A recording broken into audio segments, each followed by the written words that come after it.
suis Jean Do, coutelier forgeron, un métier que j'exerce depuis 10 ans maintenant, que j'ai choisi par passion. Et puis ça fait une vingtaine d'années que je fais des couteaux.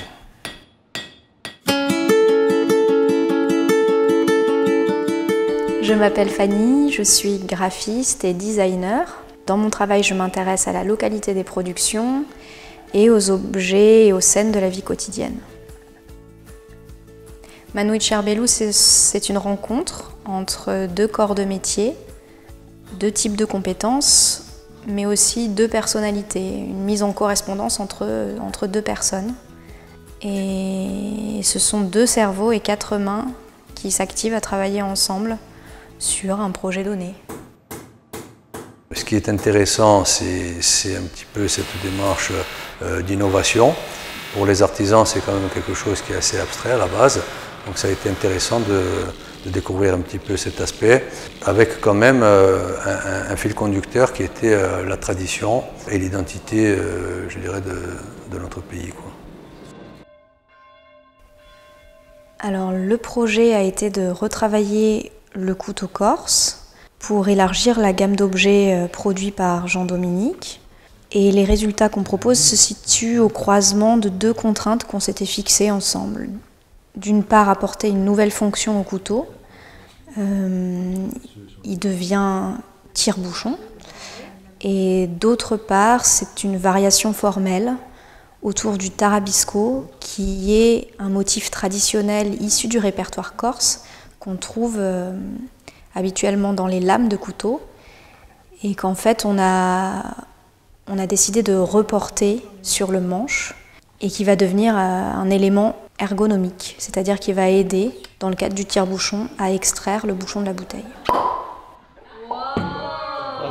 Au départ, le travail avec un designer, c'est un petit peu quelque chose d'abstrait, c'est-à-dire que dans l'artisanat, on n'est pas habitué à fréquenter, on dirait, un petit peu ce monde.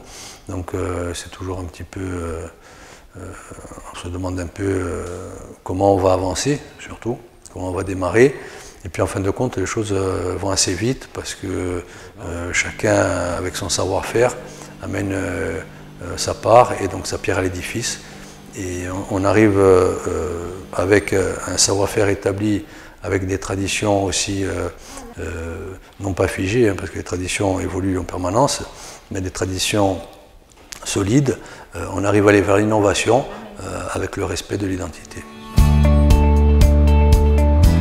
L'artisan, il est très proche des matériaux et à l'écoute des matières.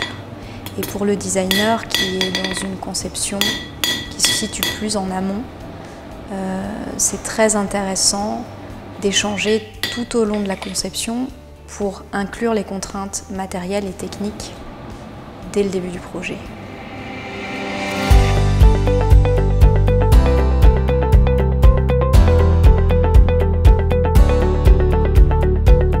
Le Fab Lab, c'est un outil qui peut être extraordinaire, peut être au service des artisans.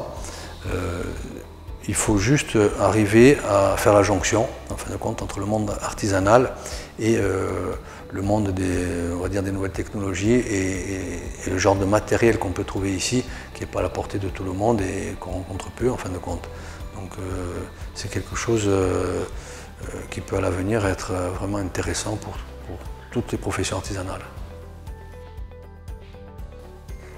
Le Fab Lab, c'est un lieu neutre où le designer et l'artisan peuvent rapidement passer du dessin au volume, sans pour autant travailler dans les matériaux définitifs et surtout travailler en petites séries à d'infimes variations, des itérations, ce qui est assez idéal pour perfectionner, affiner les formes.